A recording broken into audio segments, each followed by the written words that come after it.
It's been called the Dome of Doom and the most exciting place to be in the new millennium.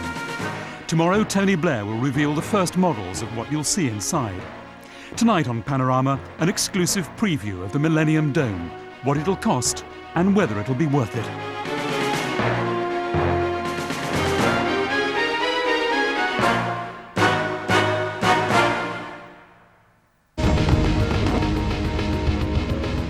It's the moment the world's been waiting for. But nobody's celebrating quite like Britain. Tonight in London, tens of thousands of invited guests gather for a party in the biggest tent ever built. But just what we'll see there isn't yet clear, and some say it could be a catastrophe. I never said it was crap. I never said it was going to be crap. What I did say was that unless there's decisive, creative management, it could be crap. It is going to be enormous fun. The Millennium Dome is going to provide enormous opportunities for people to be entertained, to be excited, to take part in activities, to see things, to hear things, to experience things which they have never done before in their life. I don't think it's been thoroughly thought through. I think there are too many people involved in it and no clear idea of where we're going.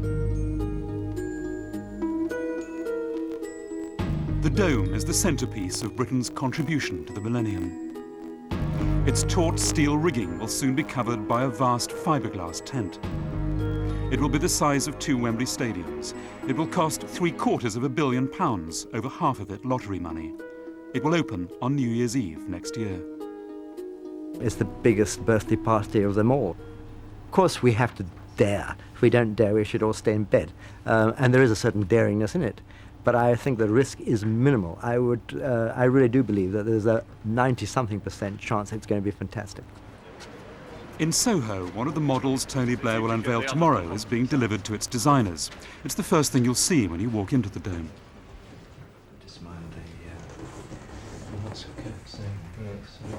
It's a model of the Body Zone, an exhibition about nature and nurture. There'll be a giant figure of a child looking up to an even more enormous figure, some 10 stories high, of an adult. It'll dominate the Dome just as it's already dominating the controversy over its contents. Within the actual body itself, there'll be a show all about how wonderful the body is and how various things within the body function, what a wonderful design it is. And that's shown within the body. Audience come up a ramp and into the back of the body, and there's a show in the cavern, and then they come down the leg into the adjoining area. But though they've already made a model, the figure's designers are still working on some of the basic features. The Dome's bosses still haven't decided if the figure should be male or female. Today, though, the designers have taken the opportunity to hire a young dancer in her 20s to model some poses. So what about your other hand? What would you do with that? There have been conflicting reports about the figure's sex. Yeah, that looks relaxed. Not surprising, perhaps, since in the strange world of the Dome, appearances can be deceptive. I'm going to be the Millennium Man. It's a bit of a strange feeling having the thought of people walking out my body for years to come. Millennium Man? It doesn't bother you being a Millennium Man? Well, it's not really though, is it? I mean, it's a non-sex type of thing, isn't it? So it's not really a man or a woman. They just need a body, really. How are you going to feel about people wandering around all over inside you? I don't know. I hope it doesn't tickle.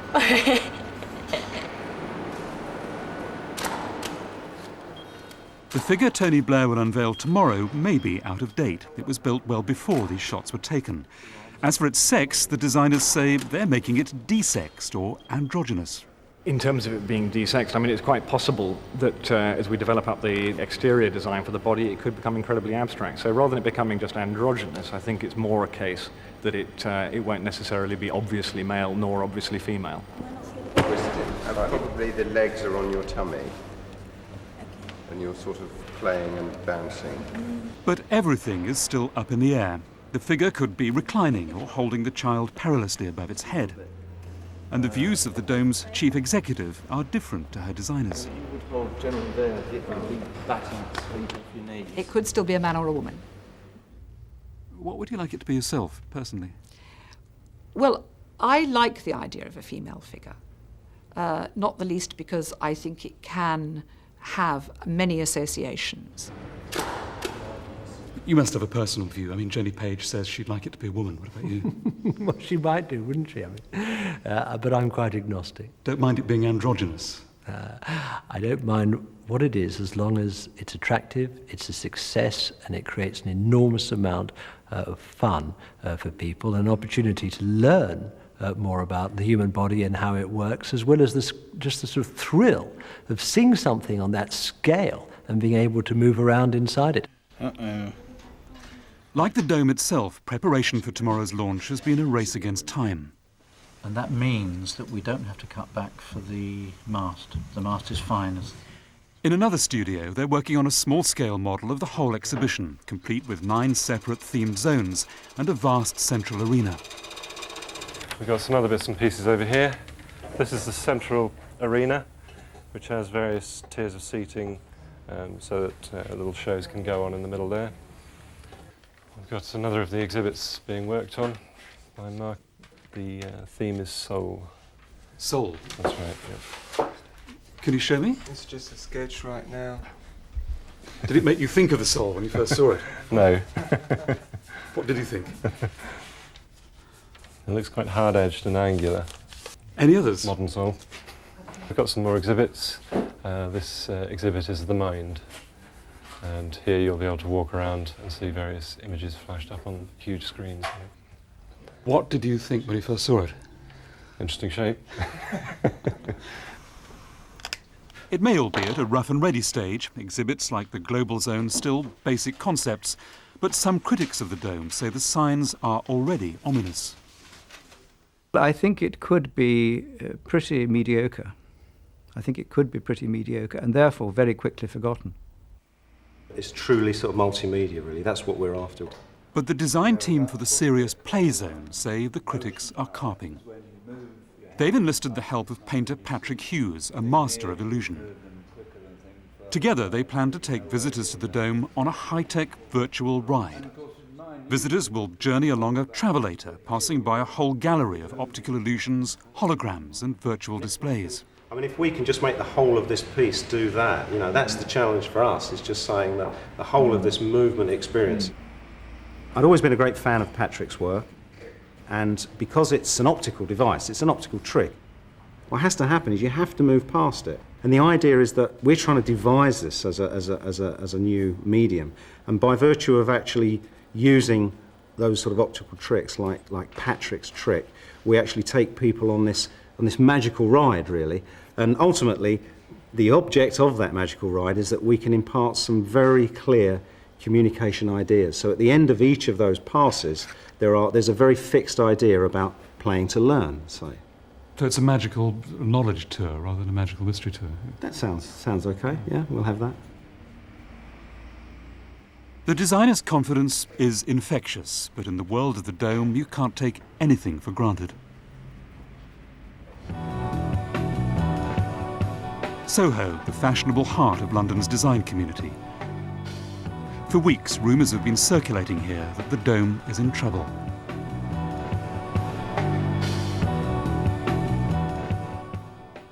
If the contents of the Dome are crap, as has been suggested, some of the guilty men and women will be the ones meeting right now, just across the street. They're a charmed circle of the great, the good and the fashionable, called the Litmus Group, and they've been asked to pass judgment on the contents of the Dome. The question is whether what they want is what the rest of us want. The Litmus Group have been meeting regularly in private. Its membership was only made public last week. They deny their reticence is connected with public skepticism of the project.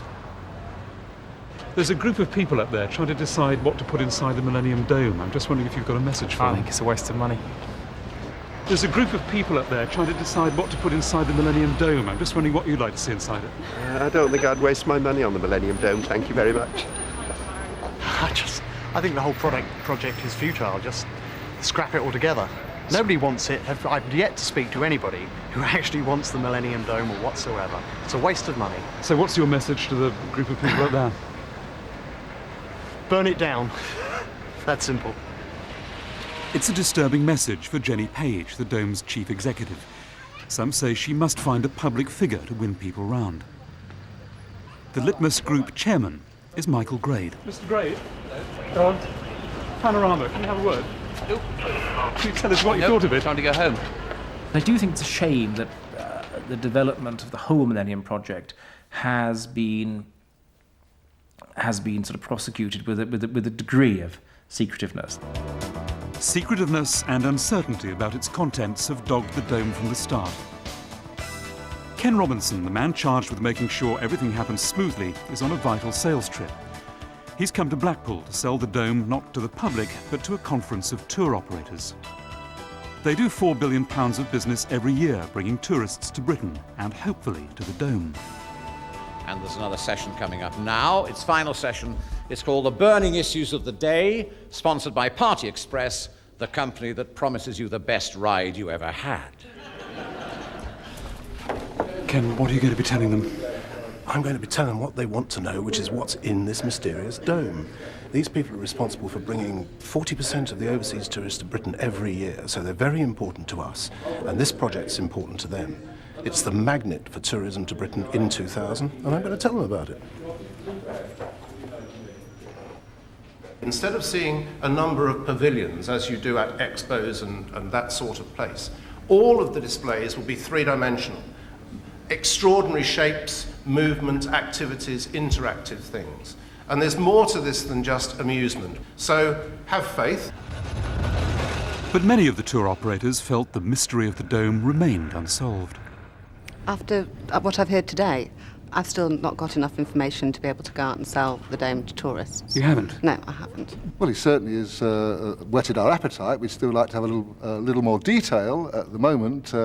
If it's not a great deal more than a number of ethnic restaurants and a very large model of a plastic man that people can walk into, I'm not sure that we're able to sell that effectively around the world. We've told them what they need to know at this stage, and we will tell them more.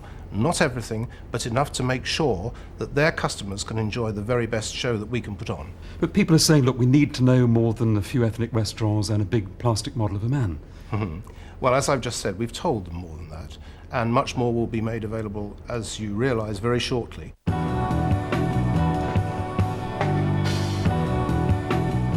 But in the end, it won't be the tour operators who count, it'll be the British people. It may be in Blackpool's interest to talk down rival attractions, but there's little doubt how people here feel. I think the people of Blackpool and the north of England don't feel an ownership to the Dome at all. It's something happening in the south of England, it's not happening here. We're not getting very excited about it. Why not? I think the fact is that we see it as really a white elephant. We see it as something that's happening in London that's not for the benefit of the nation. It's just something that's going to be there for London itself, a temporary structure that's going to go. All together now. All together now. It could have been different. 20 months ago, there was a detailed plan for the Dome, its spirit of participation summed up in this video. It was produced from the London offices of Imagination, the firm originally contracted to design the Dome's contents. Their plans involved regional exhibitions, football matches, ecological surveys, projects that would have ended up in the Dome, but would have started last year.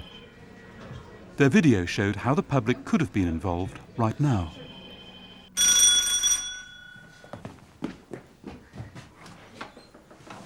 John Pickering. Thanks. Yes! Mum, come have a look at this! What is it, love? Let's have a look. Millennium Central. Special anthem. Oh, Johnny! Peter! He's been selected! Come and have a look! We saw the Imagination video, and instantly one felt moved, excited, passionate, almost tearful, because it had that sense of the new millennium, a sense of excitement and a sense of participation, drawing the country together. I had a sense that I knew how it would work. Hello, we've come here for the recording session. What's your name? Johnny Pickering. Whether your interests were heritage, arts, sport, health, science and technology, there was something in it for everybody, and everybody could access and get involved. We didn't want to be the people who would sit in some office in London and curate something for the nation. We wanted the nation to get involved. It was for the people and it was by the people. Is everyone ready? I thought it was a very good video. I believe very strongly that things have to start from grassroots. It's getting the nation to participate in this amazing birthday party. And this was in 1996. I mean, do you think the nation has participated in the meantime? I think that the nation has not participated sufficiently in the meantime. I think that there is still 18 months, and I think there is time for the nation to participate. I think we must involve the nation. Imagination's work was not shown to the public. I'm sure it was too secretive. That the public, if they had felt involved then, would, I believe, have had that sense of participation and excitement. I don't think any future plan is going to be any better than the one we saw originally. But as workers cleared the site, pre-election politics began to undermine the Dome's previous cross-party support. Both sides blamed the other, the Conservatives claiming that while Labour backed the idea publicly, their private strategy was to make political capital out of it. This was all being orchestrated by Mandelson, Campbell, Tony Blair himself, and frankly, in the most manipulative and cynical way. From there on, we had trouble. And for 6 months, or every time we had a meeting with a Labour spokesman, the papers were leaked. There were stories in the press saying Labour were going to clamp down on the budget. They knew perfectly well that the Commission was clamping down on the budget. And it put all the staff and all the members of the Commission in an appalling position. You're saying you always gave full backing to the Dome, behind the scenes as well as on the record? Yeah, yes. I think no briefs. I think that whoever no casual undermining of it and off-the-record briefs to journalists. No, you're wrong about that. I think Mrs. Bottomley, if that is what she is claiming, is not recalling the right issues. We said, of course, we will review how it was going and its progress if and when we came into office. But we were supportive of the principle of it. But the very thought of a future tight-fisted Labour Chancellor calling the Dome into question was enough to discourage potential sponsors. They were more used to backing less controversial and cheaper projects like design museums. No one really felt that an incoming Labour government would back the project at all. The view was, surely this is going to be abolished when Labour become government, therefore why should we commit ourselves to a project and maybe commit money? So I think everyone really said, we are going to change governments, therefore we'll wait. So did Labour's hesitation over the project actually affect sponsors' willingness to back it? I think so. I think it meant that there was a minimum 6 months, if not a year's delay.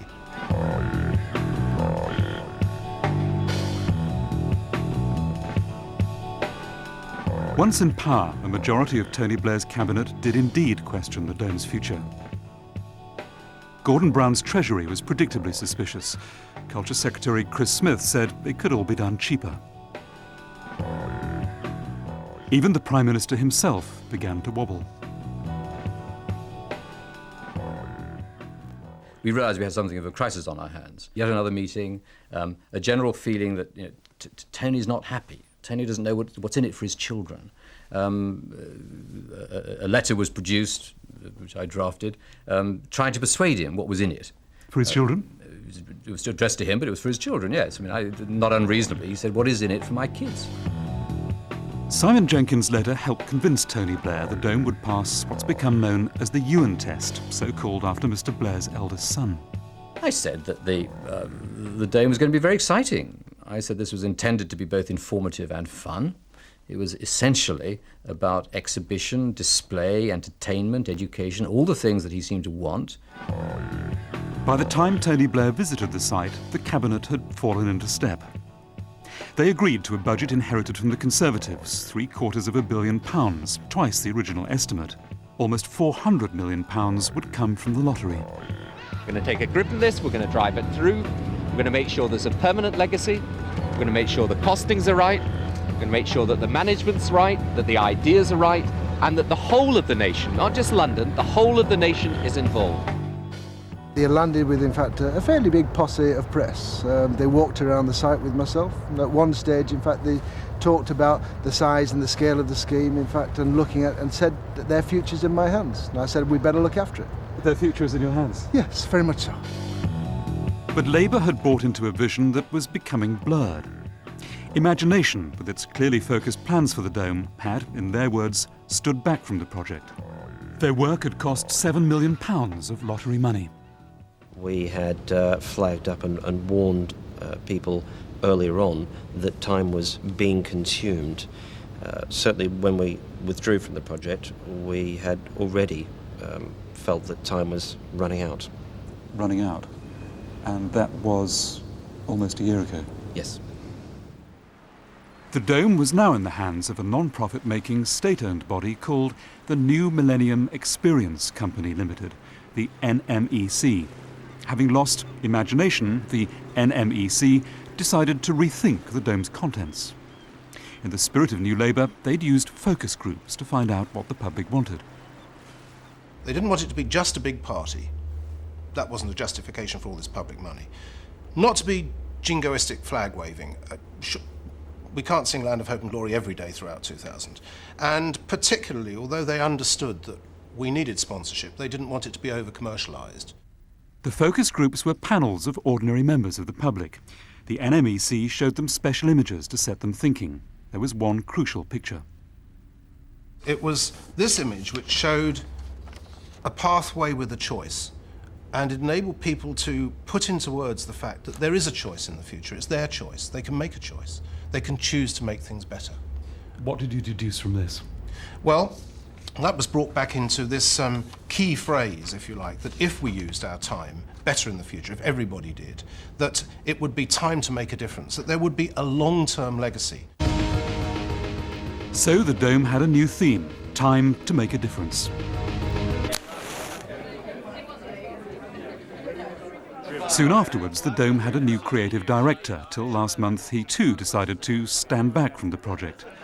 Stephen Bailey told friends he'd quit the Dome partly because of the NMEC's nominal sole shareholder, the supposedly dictatorial Minister for the Dome, Peter Mandelson, who's commissioned his own focus groups. Let him get on and do it, whoever it was. You know, they would rather focus group it, opinion research it, market test it.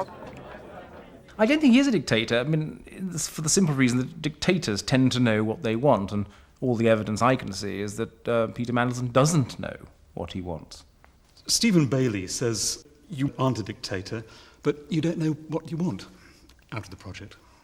Well, Stephen Bailey, whose comments I really don't want to make any observations about at all, somebody who was very much in favour of everything that we were doing when he believed that people were accepting all his views. But once people started disagreeing with him, you know, he decided to walk off, and since then has spent most of his time undermining and dumping on the colleagues with whom he once worked. Problem is, I mean, Peter Mandelson's power and influence and status is out of all proportion to his status as the shareholder of the company.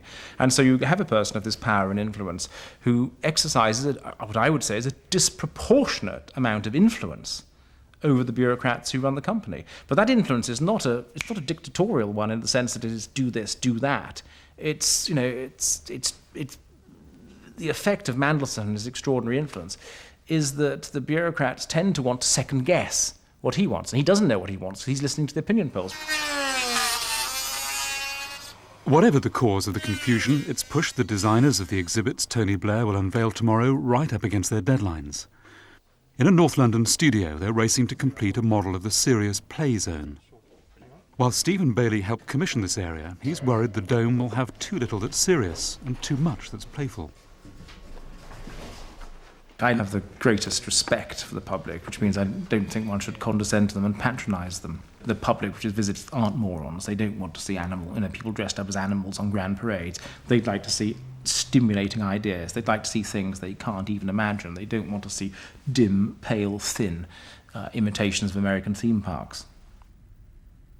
Stephen Bailey's worst nightmares seemed about to come true when Peter Mandelson took a trip to Florida and one of the favourite destinations of British tourists. Mr. Mandelson was apparently aware of how his trip to Disney World could be interpreted by the eager press pack that followed him around. He became absolutely neurotic about having his photograph taken with Mickey Mouse within 500 yards of him. And so you had this sort of farcical situation where the photographers were trying to line him up with Mickey Mouse, and Mandelson would spot it, and then he'd literally run away.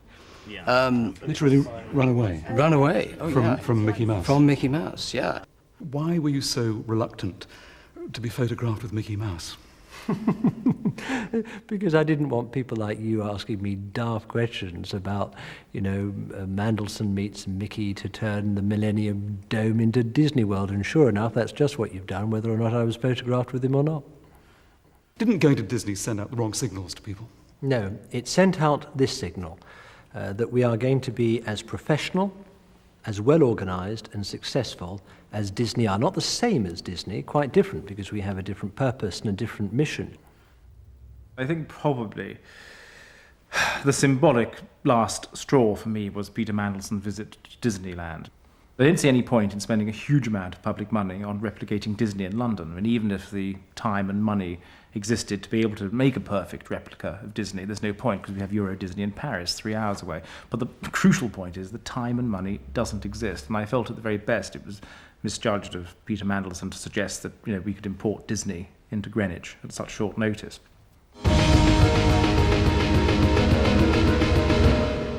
And so the dome rises over the Thames skyline with no single showman or designer to create an exhibition whose contents will cost almost £200 million, and for which most of us will be asked to pay somewhere between £15 or £20 a ticket. Now its skeleton is almost ready for its fiberglass skin. Within, in fact, 3 or 4 weeks, we're starting to put on its covering, which is this flexible covering above us, which we've got in a mock-up. It's just come across from America. Material? Yep, that's the material. It's just come across from America. It's a fiberglass, a woven fiberglass coated in Teflon, the same thing that you have on frying pans. Looks kind of flimsy. No, in fact, very substantial, lasts a long time, a lot of years. Tony Blair may yet surprise us tomorrow by announcing new sponsors for the dome.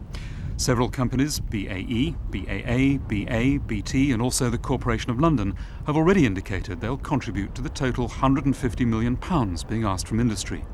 But many other companies are lukewarm. Our notebooks are full of sceptical comments about the dome, which companies were only prepared to make privately, perhaps because they're worried about what the government might think. One top company said that finding out what it was all about had been like wrestling with jelly, while a consultant to another said it was like digging into marshmallow. Many said they wouldn't back it unless they could promote their own products, which the designers feel could turn the whole thing into a trade fair. Like some 30 other major companies, Boots the Chemist were asked to contribute by Michael Heseltine 20 months ago. But they felt they didn't know what the project was about. Now they're backing Millennium celebrations in their hometown of Nottingham instead. Is there anything that would make Boots go for it now? I don't think so, no. We've made decisions. We're going to do the sorts of things that our staff expect us to do because we've asked them.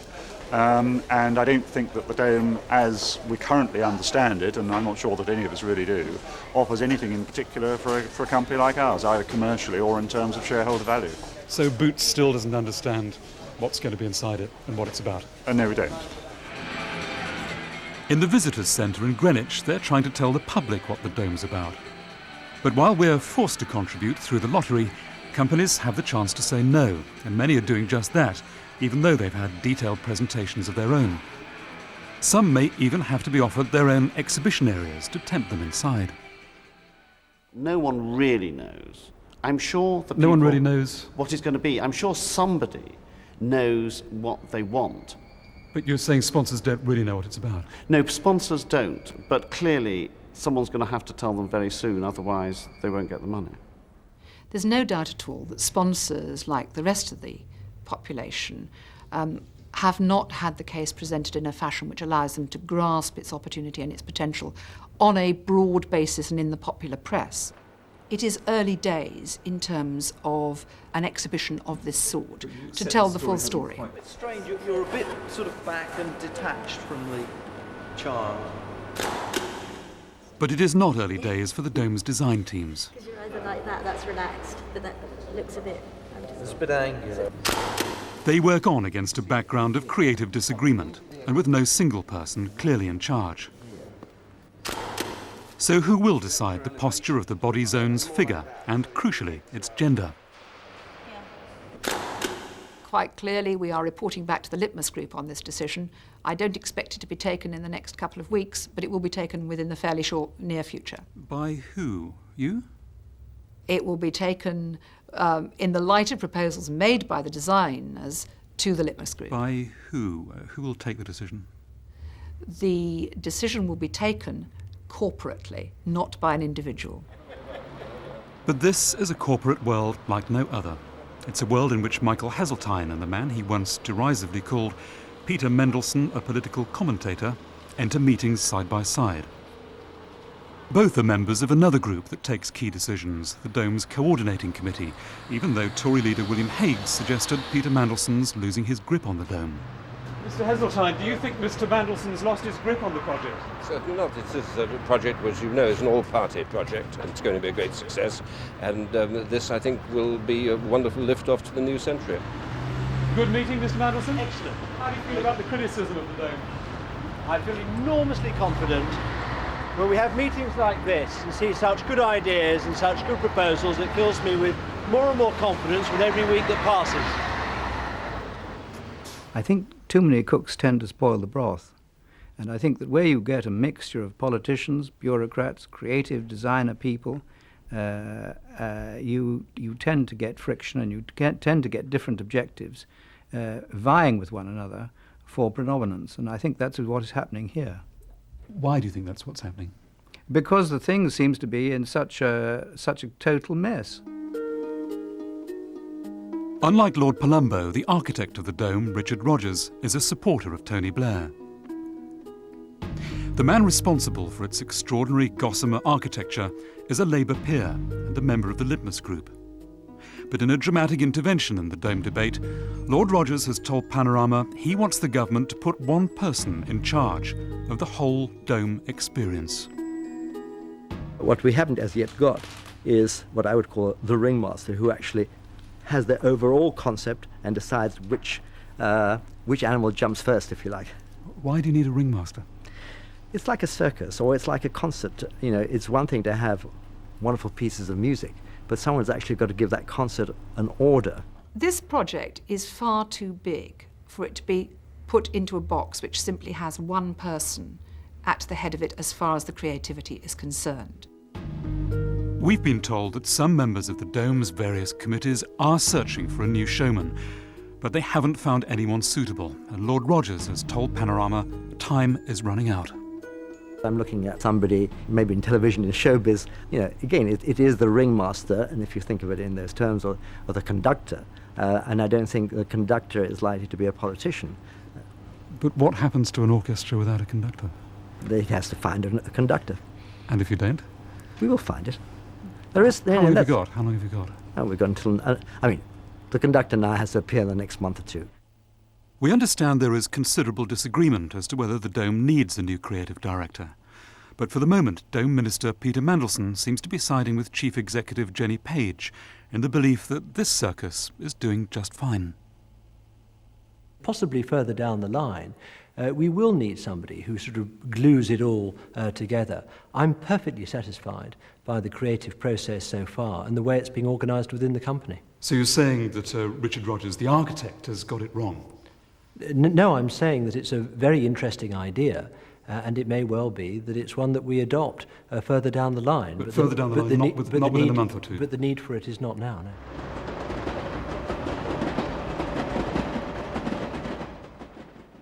Yeah. Amid the creative confusion and political uncertainty, some designers are running late. Can we set it in the light box? The Playzone's magical ride will be ready for the launch tomorrow, but some others won't. And even the Playzone risked missing the deadline for the launch brochure. There's always a rush, you know. I've never worked on anything that hasn't been late or rushed or under pressure, you know. And we always say everything we ever do, we need another day. And you know, there's got to be some trick in that. If you give us another day, we'll still need another day. And if he wants any other readjustments. Across London, the body zone designers are just about ready. Aware of calls for more public participation in the dome, they're sticking it on at the last moment. The latest idea is to cover the monumental figure with images prepared by people across the country. It'd be a series of panels on the figure which would actually be made up from images that would be perhaps collected around the nation involving people. The current idea is to involve school children. Back with the play model, the deadline's extended. They should be there on time. There is more to it than meets the eye. Under the magical ride, there's a whole underworld where people discover some things they've seen are messages sent to them by visitors who are ahead of them on the journey. If you spot somebody coming up the ride wearing a particular football shirt, for instance, you can actually send messages to that person on their journey. So you can send a message to them that may or may not be favourable as to the particular strip that they're wearing. You mean you send a Newcastle supporter a message that says Andy Cole rules OK? Something like that, yeah. It's something fascinating, extraordinary, fun, the like of which you've never seen. It's mad. It's a mad piece of architecture. We don't get the chance to build these things very often. But despite the infectious enthusiasm of the designers, the doubts persist. To many people, it seems the dome is something that's being done for people, or even to them, rather than by them. What's inside, we're told, will tell us something about the state of the nation. But some would say the story of how it all came to be there may tell us even more. I think what it tells us is that New Labour is hell-bent on achieving too much, too quickly, without adequate thought beforehand of the consequences of its actions. It puts style before content, and it doesn't think in terms of a big idea, which this project, above any others, certainly needs. It is going to be a great success, not only for every individual who goes there, but also for our country. I mean, it's going to be challenging and very inspiring for the public who go along, but it's going to be a tremendous advertisement for our country. It's going to be a great showcase for our achievement, but it's going to show the rest of the world that Britain is leading the world into the next millennium. It is a winter Monday afternoon in Greenwich. Away from our cameras, some of the people who are working on the great exhibition that will furnish the dome are being given a private tour of the site. When Tony Blair unveils some of the designers' work tomorrow, we may learn whether they can persuade the public that their coach driver's skepticism is misplaced. The dome will be remembered and come